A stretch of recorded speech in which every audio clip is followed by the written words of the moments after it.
आइए, सुनिए, देखिए, समझिए सनातन सत्य।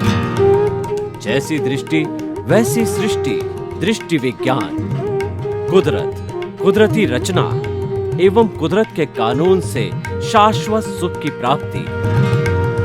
जोधपुर के परम पूज्य महात्मा उपासक प्रोफेसर डॉक्टर सोहन राज तातेड़ के निर्देशन में सनातन सत्य। जैसी दृष्टि वैसी सृष्टि, दृष्टि विज्ञान।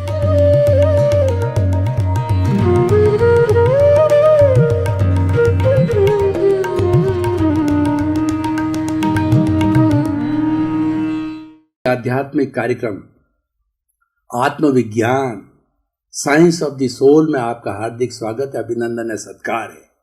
साइंस ऑफ द सोल कार्यक्रम के अंतर्गत हम आपको सही दृष्टि, सही सोच, राइट विजन, राइट नॉलेज के अंतर्गत आपके विचारों की शुद्धि करते हैं, आपके नकारात्मक भावों को तिरोहित करके सकारात्मक बनाते हैं, आपकी रॉन्ग बिलीफ को समाप्त करके हम सही बिलीफ बनाते हैं, आपको कुदरत का कानून बताते हैं, आपको सनातन सत्य बताते हैं, आपको अल्टीमेट ट्रुथ बताते हैं, ताकि आपको जीवन की सच्चाई का पता चल सके। और इसी क्रम में हम प्रतिदिन नए नए विषय लेकर के आपके सामने उपस्थित होते हैं। तो आज हमारा बहुत ही सुंदर विषय है कि अचेतन मन।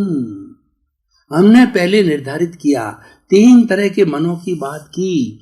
फ्राइड का उदाहरण दिया कि फ्राइड ने 3 तरह के मन बताए, चेतन मन, कॉन्शियस माइंड, अवचेतन मन, सबकॉन्शियस माइंड, और अचेतन मन, अनकॉन्शियस माइंड।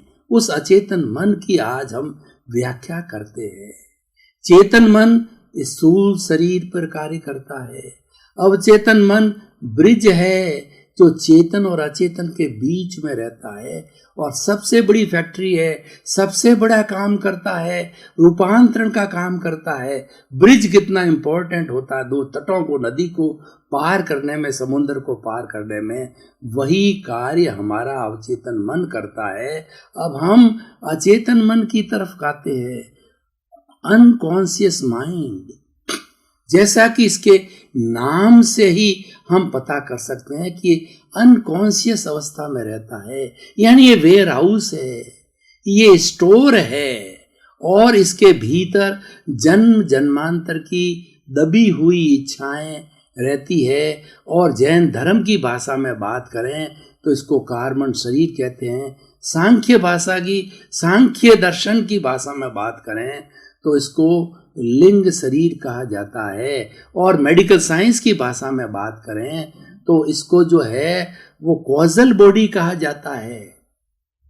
ये कॉजेस से खड़ा होता है और जो कारण के बिना कार्य नहीं होता है। हम किसी न किसी भाव के अंदर कुछ कॉज डालते हैं। कॉज कैसे डाले जाते हैं कि हम भाव बिगाड़ते हैं, हम अपनी प्रतिक्रिया देते हैं, हम अपनी ओपिनियन देते हैं, हम अपना अभिप्राय देते हैं, हम किसी के प्रति राग द्वेष करते हैं, तो ये अचेतन मन खड़ा हो जाता है। जन्म जन्मांतर का सारा चिट्ठा पूरा एक साथ रहता है और ये हर क्षण अपडेट होता रहता है।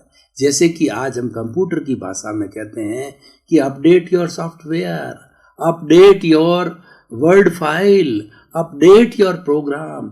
हर चीज का अपडेट का जमाना है। तो ये अचेतन मन है, ये अपडेट होता रहता है। इसके अंदर ये पौद्गलिक है, ये कार्बन शरीर है, इसके अंदर कर्म होते हैं जो चतुस्पर्शी होते हैं। और विज्ञान की भाषा में इन चतुस्पर्शी कर्मों को मासलेस पार्टिकल कहा जाता है। ये सब एक जगह इकट्ठे होते हैं और ये द्रव्य कर्म के रूप में बात करें तो ज्ञानावर्णीय, दर्शनावर्णीय, वेदनीय, मोहनीय, आयुष्य, नाम और गोत्र और अंतराय, इन कर्मों का जो है, इस पुलिंदा का जो है हम अचेतन मन कहते हैं, अनकॉन्शियस माइंड कहते हैं। और इसकी उत्तर प्रकृतियों को देखें तो जो है 148 तरह की इसमें घाती कर्म होते हैं, अघाती कर्म होते हैं। घाती कर्म होते हैं वो परमानेंट होते हैं, हर आत्मा हर क्षण आत्मा की घात करते हैं और आत्मा के साथ जुड़े होते हैं। अघाती कर्म होते हैं अलग अलग शरीर जब धारण करता है, 84 लाख जीवा योनि में जो जीव घूमता है, अपने जो है वो अपने पाप और पुण्य के अनुरूप, अपने राग द्वेष के अनुरूप घूमता है अंतराल गति से, तब जो है उसके ऊपर शरीर के स्तर पर काम करने वाले अघाती कर्म कहलाते हैं। वो होते हैं वेदनीय, आयुष्य, नाम और गोत्र। तो इन सब का जो पूरा पैकेज है, इन सब का पूरा वेयर हाउस है, वो हमारा अचेतन मन है। और अचेतन मन के अंदर हर क्षण बदलाव होता रहता है। जैसे कि सृष्टि का नियम है, कुदरत का कानून है कि हर क्षण हर वस्तु बदलती रहती है। तो ये अचेतन मन क्या करता है, इसके अंदर कर्मों की 10 अवस्था होती है। प्रकृति, स्थिति, प्रदेश, अनुभाग, उद्वर्तन, अपवर्तन, संक्रमण, निदति, निकाचना। ये 10 अवस्थाएं सब इस अचेतन मन पे लागू होती है। और ये भी एक वेयर हाउस की फैक्ट्री है। जो हमने अवचेतन मन की बात की वो तो ट्रांसफॉर्मेशन की फैक्ट्री है, और ये दूसरी तरह की फैक्ट्री है। दूसरे तरह का फैक्ट्री नहीं, ये गोदाम है।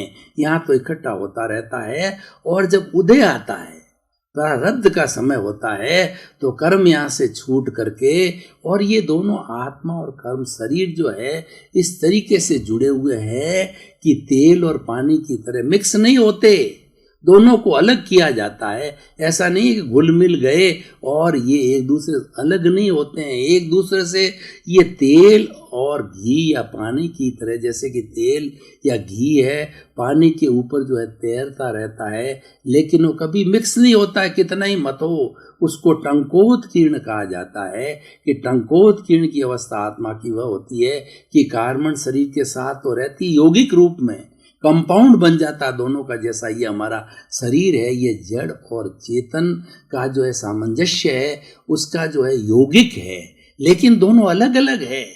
ऐसा नहीं है कि एक ने अस्तित्व अपना दूसरे में विलीन कर दिया, हो भी नहीं सकता।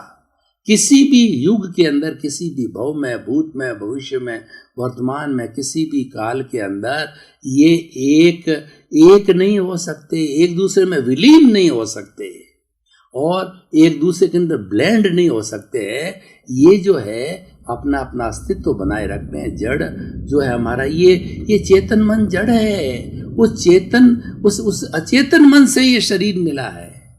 सारा कुछ होता है वो अचेतन मन से होता है, कर्मों के माध्यम से होता है, और सारा संचालन कर्मों से होता है। तो वहाँ से जब कर्म उदय होता है तो आत्मा और कार्बन शरीर के दोनों के जो है इसके मिलन से और उसके कर्म के उदय से एक अध्यवसाय बनता है, एक गोला बनता है उसके चारों तरफ। वो अध्यवसाय को पार करके और वह उदय का कर्म जो है कलरलेस लेशाएं बनती है, जो आगे जाके भाव बनेंगे, और वो शुभ है या अशुभ है, क्योंकि पुण्य पाप दोनों का उदय होता है। घाती कर्म है वो एकांतिक पाप है, और जो हमारे अघाती कर्म है जो शरीर से जुड़े हुए हैं, पुण्य पाप शुभ अशुभ दोनों हैं। तो ये अचेतन मन से अध्यवसाय के माध्यम से ये वाइब्रेशंस कलरलेस होती है, और जो ही हमारे ब्रिज अचेतन मन को टच होती है तो वो कलरफुल हो जाती है, वो कलर्ड लेशाएं हो जाती है। वो कहलाती है कृष्ण नील कापोत तेजो पद्म शुक्ल लेशिया। ये अलग विषय है, हम इसका बाद में चिंतन करेंगे। हम अचेतन मन की बात करते हैं तो अचेतन मन के अंदर निर्जरा होती है, अचेतन मन में उदय होता है। उदय भाव से जो है वो कर्म जो है निकलता है बाहर, और जो ही वो आत्मा से अलग होकर के अध्यवसाय में चला जाता है उसको निर्जरा कहते हैं। Dissociation of the Karma from कार्मिक बॉडी इज कॉल्ड निर्जरा, डिसोशिएशन। और ये जो सारे जो कर्म बनते हैं ये राग द्वेष से बनते हैं, ये स्वयं राग द्वेष है। और ये अपने भीतर राग द्वेष को तानता है।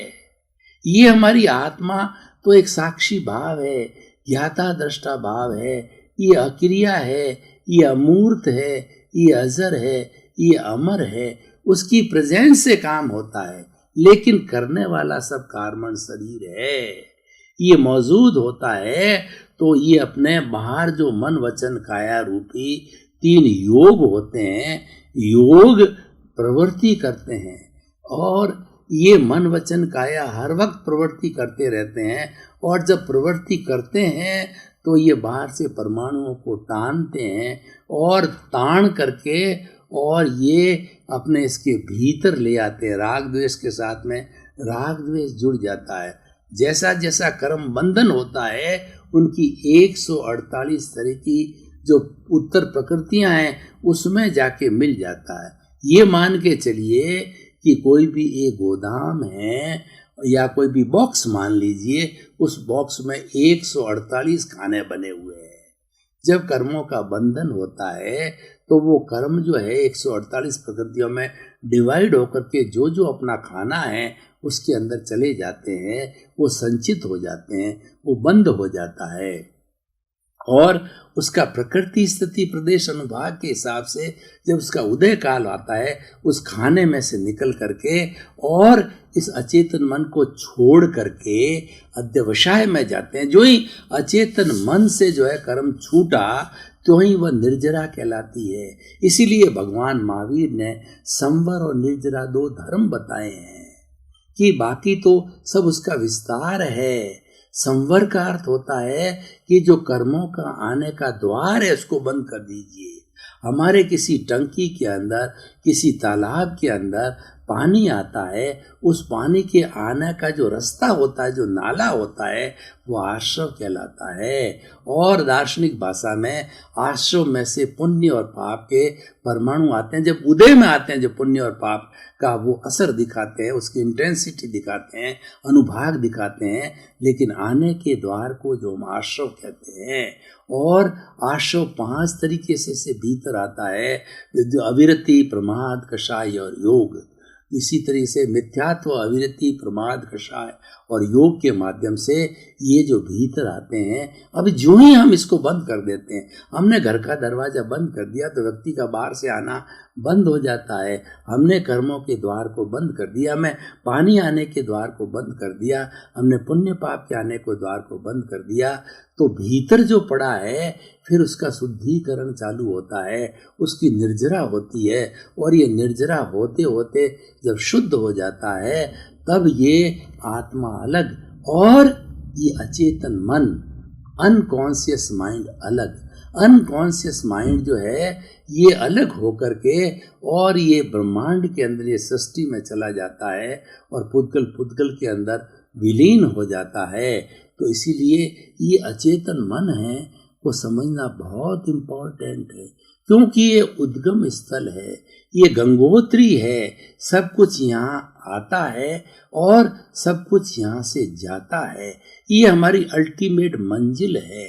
इसके बाद में आत्मा के साथ में कोई अगली मंजिल नहीं है। इसको समझना बहुत ज़रूरी है, क्योंकि अगर हम कोई फैक्ट्री चला रहा है तो फैक्ट्री के अंदर अगर वेयर हाउस को नहीं जानेगा, मान लो कपड़े की फैक्ट्री है, उसमें वेयर हाउस होता है, कपड़े का वेयर हाउस, कलर का वेयर हाउस और भी अन्य अन्य सामान जो चाहिए उन सब का वेयर हाउस है। तो ये उन सब का वेयर हाउस है। उत्तर प्रकृति रूप में इसके अलग अलग खाने बने हुए हैं, अलग अलग डिवीज़न हैं, अलग अलग। अगर हम जो है वो अपने फोल्डर की बात करें, एक फोल्डर के अंदर अलग अलग ये फाइल्स हैं, तो उसको बड़ा हमें कंप्यूटर सिस्टम से बहुत अच्छा समझ सकते हैं कि मान लीजिए कंप्यूटर में आपने फोल्डर बनाया, उस फोल्डर के अंदर 8 तरह के कर्मों का अलग अलग फोल्डर के अंदर फोल्डर बनाई।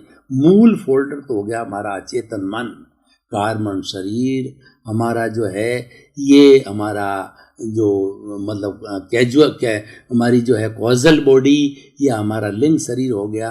फिर उसके उस फोल्डर के भीतर दूसरे फोल्डर, 8 फोल्डर बनाइए। ज्ञानावर्णीय कर्म, दर्शनावर्णीय कर्म, वेदनीय कर्म, मोहनीय कर्म, आयुष्य कर्म, नाम कर्म, और गोत्र कर्म। मैं सब अचेतन मन का डिवीजन बता रहा हूँ, मैं कोई इधर उधर की बात नहीं कर रहा हूँ कि अचेतन मन के अंदर है क्या। अब हमने ये अलग अलग जो है ये अलग अलग फोल्डर बनाए और सबके अलग अलग कलर दीजिए। अचेतन मन का फोल्डर अलग, उसके बाद भीतर गए तो ये 8 तरह के जो है हमारे कर्मों का फोल्डर। अब इनको खोलिए, इनको खोल करके इसकी फाइलें बनाइए। जैसे कि फाइलें बनी हुई है, हमारा ज्ञानावर्णीय कर्म है, उसकी उत्तर प्रकृतियाँ 5 है। दर्शनावर्णीय कर्म है, उसकी उत्तर प्रकृतियाँ 9 हैं। और वेदनीय कर्म की उत्तर प्रकृतियाँ 2 है। और मोहनीय की उत्तर प्रकृतियाँ 28 है। और उसके बाद के अंदर अंतराय की प्रकृतियाँ 5 है। और हमारा जो है वो ये आयुष्य कर्म की प्रकृति 4 है। और नाम कर्म की है 103 प्रकृति है।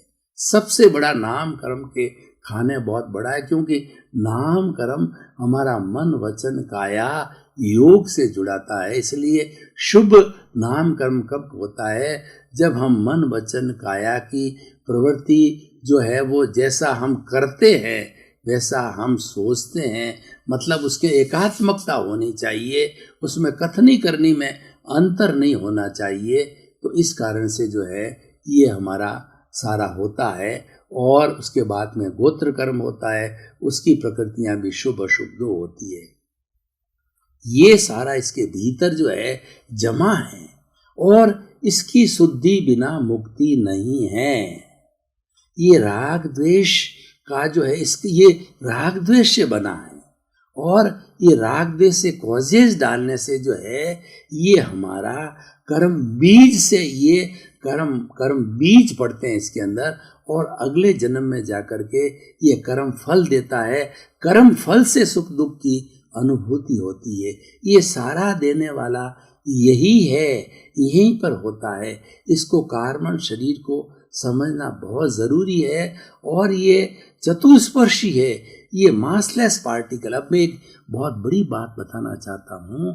ये देखिए जैन धर्म की थ्योरी के अंदर, इसके अंदर कार्मण शरीर के अंदर एक एक परमाणु का हिसाब है। ये पुद्गल के चतुष्पर्शी परमाणु हैं और विज्ञान कहता है ये मासलेस पार्टिकल है, इसका कोई वजन नहीं है। इसीलिए आत्मा के साथ इसका कोई भार नहीं होता है।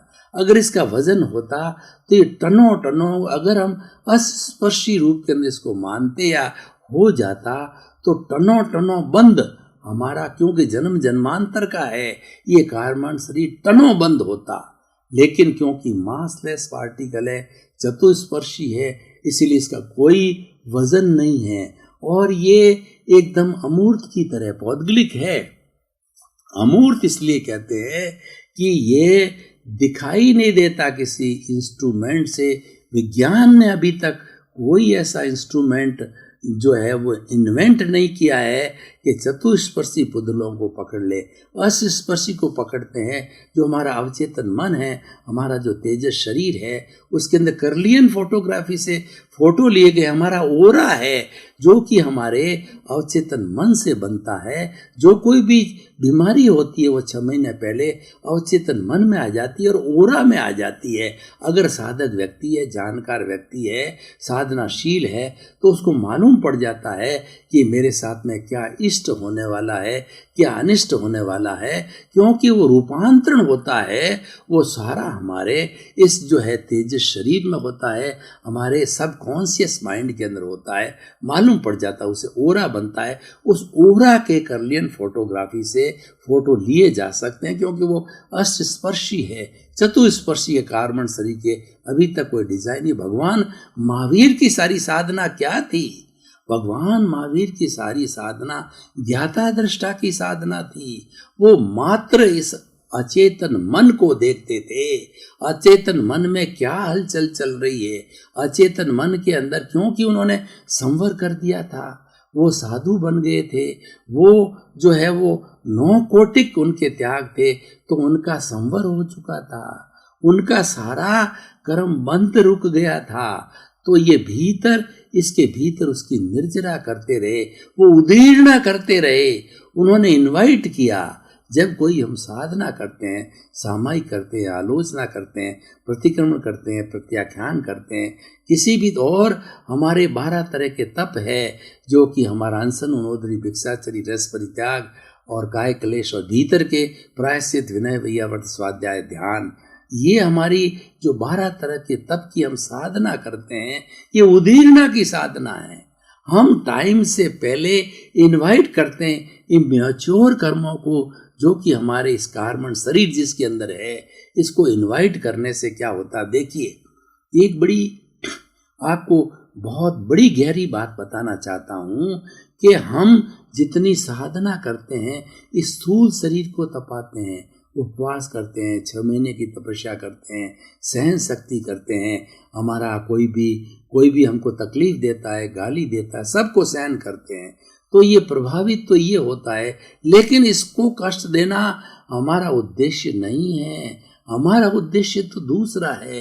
वो क्या उद्देश्य है कि जैसे हमें गर्म दूध पीना है, मिश्री डाला हुआ गर्म दूध पीना है, तो हमारे पास दूध ठंडा है फ्रीज में रखा हुआ, उसको गर्म कैसे करें। उस ठंडे दूध को अगर सीधा आपने स्टोव के ऊपर डाल दिया तो स्टोव बुझ जाएगा, और गर्म होना तो दूर रहा, स्टोव स्वयं बुझ जाएगा।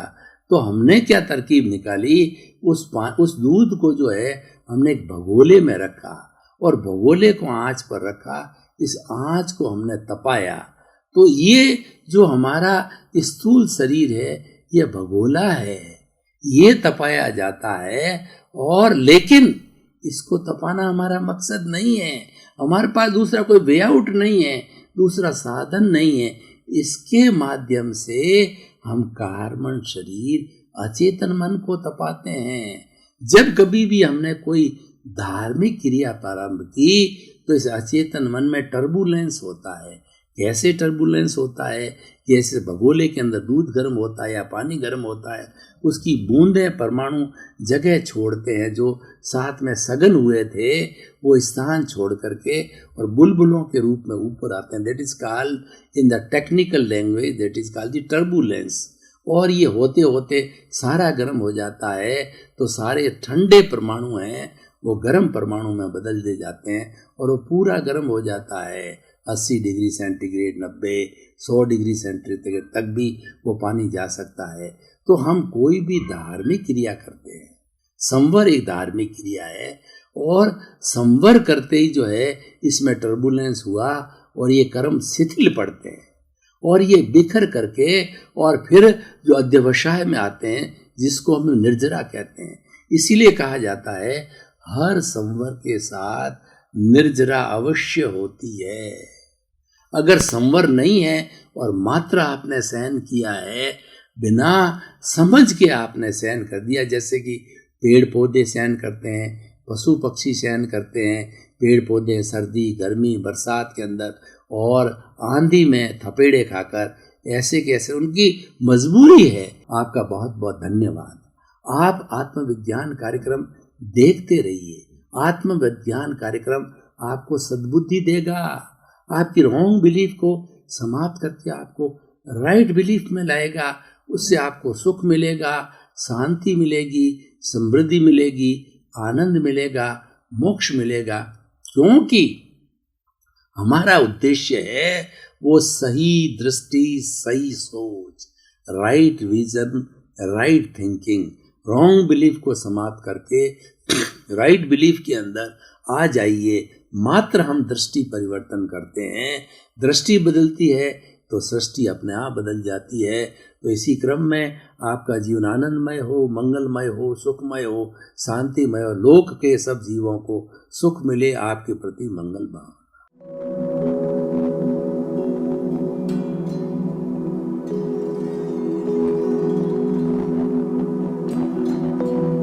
एक ऐसा अंतर्राष्ट्रीय ख्याति प्राप्त मानव जो गुरु प्रेरणा से पिछले 20 वर्षों से वानप्रस्थ जीवन जीते हुए 24 घंटे मानवता की सेवा में संलग्न है। एक ऐसा मानव जो अभी राष्ट्रीय, अंतर्राष्ट्रीय टीवी चैनलों पर 7,500 एपिसोड के माध्यम से सनातन सत्य, आत्मविज्ञान, एवं पुनरुत्थान व्यवहार एवं निश्चय जगत के जीवनोपयोगी विषयों पर हृदय स्पर्शी प्रवचन कर चुका है। उस मानव का नाम है महात्मा उपासक प्रोफेसर डॉक्टर सोहन राज तातेड़। प्रोफेसर तातेड़ द्वारा योग, दर्शन, शिक्षा विषयों पर रचित पीएचडी स्तर के 250 शोध ग्रंथ भारत के 100 प्रतिष्ठित विश्वविद्यालयों में शोधार्थी पढ़ रहे हैं तथा वे सभी शोध ग्रंथ वहां की सेंट्रल लाइब्रेरियों में उपलब्ध हैं। महात्मा सोहन राज ने अभी तक हजारों स्कूलों, कॉलेजों, विश्वविद्यालयों एवं संस्थाओं में सेमिनार, वर्कशॉप, कैंप लगाकर लाखों विद्यार्थियों को योग, दर्शन, शिक्षा का प्रशिक्षण देकर उन्हें सुसंस्कारित किया। डॉक्टर तातेड़ ने भारतीय संस्कृति उत्थान के 4000 से अधिक समसामयिक विषयों पर आर्टिकल लिखकर ऑनलाइन जर्नल, पत्रिकाओं, वेबसाइट्स पर प्रकाशित किया, जिसका उपयोग लाखों पाठक कर रहे हैं। उपासक तातेड़ के 5000 से अधिक आज का सुविचार, आज का शुभ संदेश, आज का मंगल भावना योग आदि चिंतन websites, Twitter, blogger, Facebook, YouTube माध्यमों से लाखों लोग अपना जीवन निर्माण कर रहे हैं। मानवता के मसीहा ऐसे महामानव महात्मा सोहन राज तातेड़ के प्रोफाइल को अभी तक विश्व के 20 लाख दर्शक यूट्यूब पर, 12 लाख गूगल पर एवं लाखों दर्शक फेसबुक, ब्लॉगर, ट्विटर और इंस्टाग्राम पर देख चुके हैं।